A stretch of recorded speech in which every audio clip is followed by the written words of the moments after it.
یہ سورہ رحمان جو ہے یہ قرآن کی دلہن ہے. جیسے دلہن کو آپ خوشنما لباس پہناتے ہیں، آراستہ پیراستہ اس کو گہنے اور اس کو زیور پہناتے ہیں، تو جس طریقے سے سجاتے ہیں آپ دلہن کو، اللہ تعالیٰ نے ایک سورت قرآن مجید میں یہ ایسی رکھی ہے سورہ رحمان کہ اسے خوب سجایا ہے. اس میں الفاظ کا در و بست، اس کا اپنا ایک ڈیوائن میوزک ہے.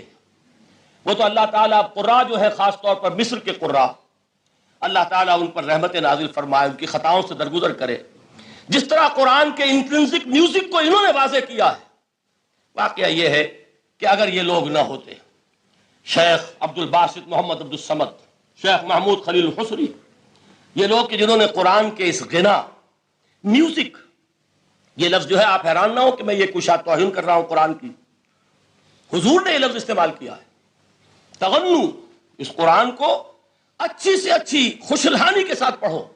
من لم یتغن بالقرآن فلیس منا، جو قرآن کو بہتر سے بہتر انداز میں، اچھی سے اچھی آواز میں، خوشلحانی کے ساتھ پڑھنے کی کوشش نہیں کرتا وہ ہم میں سے نہیں ہے.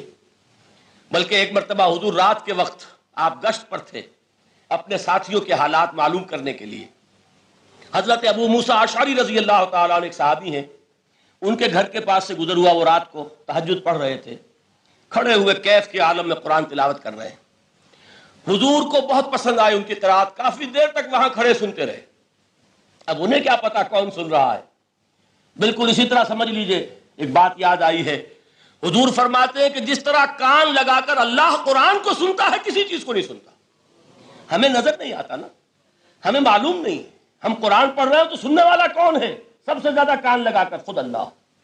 یہاں اس لیے مجھے یاد آیا کہ ابو موسیٰ اشعری کو کیا پتا تھا کہ کون سن رہا ہے.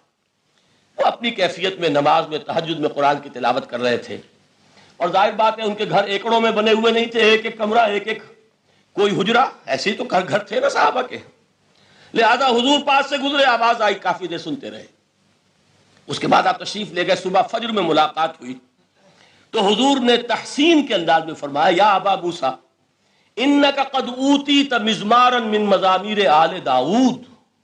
اے ابو موسیٰ، تمہیں تو آل داؤد کے سازوں میں سے ایک ساز اللہ نے عطا فرما دیا ہے. جس طرح حضرت داؤد، لہن داؤدی مشہور ہے کہ جب وہ پچھلے پہر رات کو حمد کے ترانے الاپتے تھے، قرآن میں ہے کہ پرندے شامل ہو جاتے تھے ساتھ، اور پہاڑ وجد میں آتے تھے، پہاڑ بھی ان کے ساتھ شریک ہوتے تھے. تو جس طرح کا اللہ نے ان کو لہن عطا فرمایا تھا، حضور نے تحسین کے انداز میں فرمایا ہے ابو موسیٰ اشعری، اللہ نے تمہیں بھی آل داؤد کے سازوں میں سے ایک ساز عطا فرمایا. بہرحال قرآن مجید کا جو یہ میوزک ہے، قرآن کے الفاظ کا جو حسن ہے، جہاں تک حسن معنوی ہے وہ تو ہر لفظ میں ہے، لیکن یہ حسن ظاہری، حسن صوتی، حسن لفظی، یہ اپنے کلائمیکس پر آپ کو نظر آئے گا سورہ رحمان میں.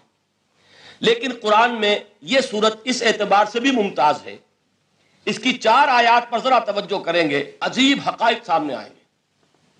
جہاں یہ قرآن مجید کے حسن صوت اور حسن لفظی کی معراج ہے، وہیں اس کی پہلی 4 آیات میں 4 چوٹی کی چیزوں کا ذکر ہے، سب سے اونچی چیزیں.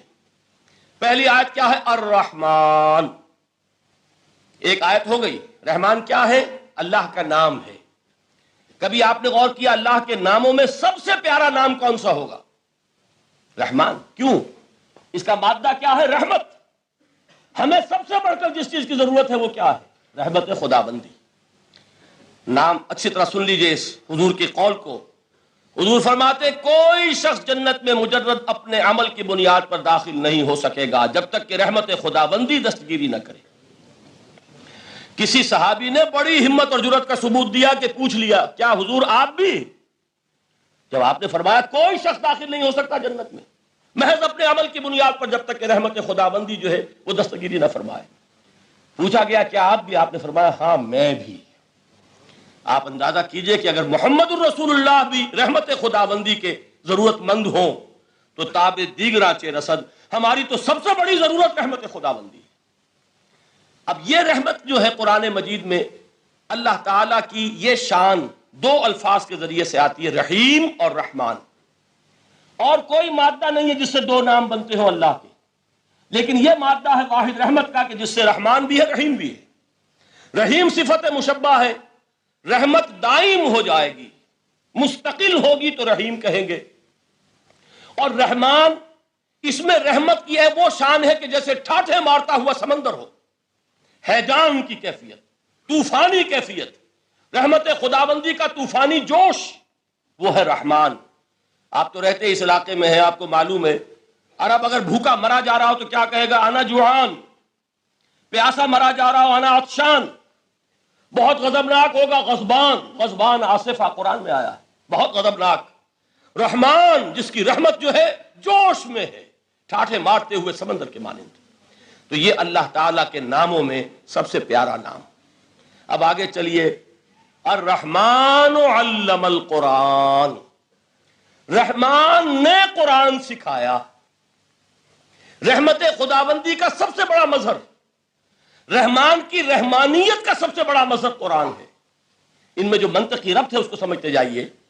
اچھا آپ یہ سوچئے، جو علم بھی انسان کو حاصل ہوا وہ کس نے دیا؟ اللہ نے. سائنس کا علم کس نے دیا؟ اللہ نے. علم آدم الاسماء کلھا، وہ علم الاسماء جو حضرت آدم کو دے دیا گیا تھا ازل میں، یہ اسی کا ظہور ہے، یہ اسی کی ایکسفولیشن ہے جو ہو رہی ہے اور ہوتی رہے گی ابھی. اور دوسرے علم ہے وہ کس نے دیے؟ اللہ نے دیے. لا یحیطون بشیء من علمہ الا بما شاء، مخلوق میں سے کوئی اللہ کے علم میں سے کسی شے کا احاطہ نہیں کر سکتا مگر وہ جتنا اللہ دینا چاہے. لیکن یہ کہ تمام علوم میں چوٹی کا علم قرآن.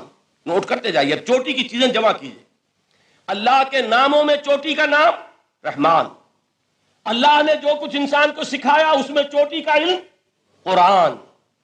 خلق الانسان، انسان کو پیدا فرمایا.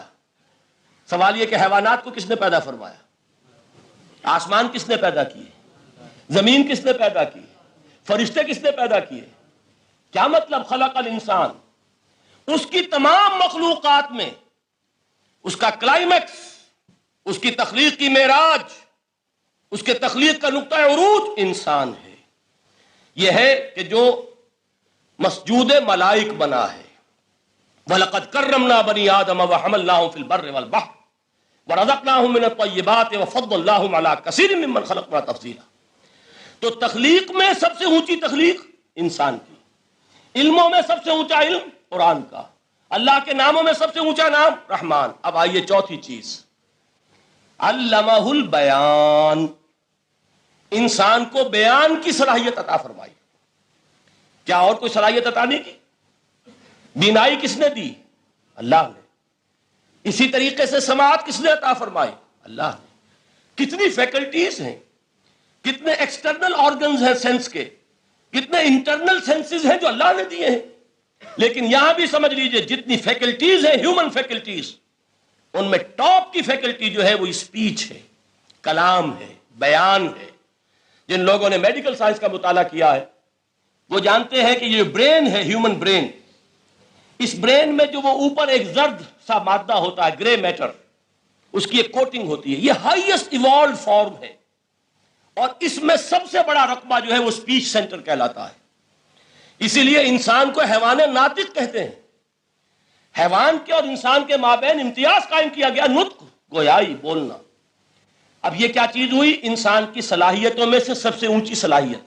4 آیتیں ہو گئی نا. اللہ کے ناموں میں سب سے چوٹی کا نام رحمان. اس نے جو علوم پیدا کیے ان میں چوٹی کا علم قرآن. اس نے جو مخلوقات پیدا فرمائی ان میں چوٹی کی مخلوق انسان.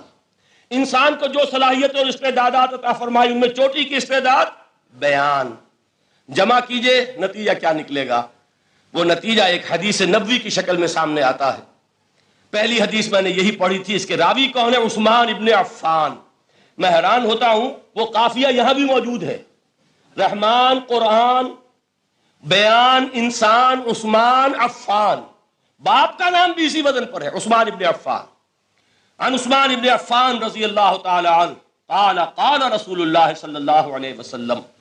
حضرت عثمان شہید مظلوم ذو النورین رضی اللہ تعالی عنہ فرماتے ہیں کہ اللہ کے رسول صلی اللہ علیہ وسلم نے فرمایا خیرکم من تعلم القرآن وعلمہ، تم میں سے بہترین لوگ وہ ہیں جو قرآن سیکھیں اور سکھائیں. قوت بیان جو تمہاری ٹاپ فیکلٹی ہے، اس کا استعمال کسی گھٹیا کام کے لیے نہیں ہونا چاہیے. دیکھیے اردو میں محاورہ ہے کہ توپ سے مکھی نہیں ماری جاتی. توپ بنائی گئی ہے کسی بڑی شے کے لیے، مکھی مارنے کے لیے توپ استعمال نہیں ہوتی. یہ قوت بیان جو ہے، جو ٹاپ موسٹ فیکلٹی ہے ہیومن، جو فیکلٹیز ہیں ان میں سے، اس کا استعمال بھی ٹاپ موسٹ ہونا چاہیے. قرآن کو بیان کرو. وہ جیسے کہ علامہ اقبال نے کہا ہے، بلکہ غالباً ان کے قبر پر آس پاس جو اشعار لکھے ہوئے ان میں سے ایک یہ بھی ہے: اگر یک قطرہ خونداری، اگر مشتے پرے داری، بیابامن تو آموزم طریق شاہ بازی را. اگر تمہارے اندر ایک قطرہ بھی خون کا ہے اور مٹھی بھر بھی پر اگر اللہ نے دیے ہیں تو ہے میرے پاس آؤ کہ میں تمہیں شاہبازی کے طریقے سکھاؤں. اسی طرح جان لیجئے اگر اللہ نے قوت گویائی عطا فرمائی، اگر اللہ نے تمہیں حیوان ناطق بنایا، اگر اللہ تعالیٰ نے تمہیں یہ صلاحیت عطا فرمائی، اس صلاحیت کا مصرف دنیا کو نہ بناؤ، اس صلاحیت کا مصرف اللہ کے کلام کو پھیلانے پر اس کو صرف کرو.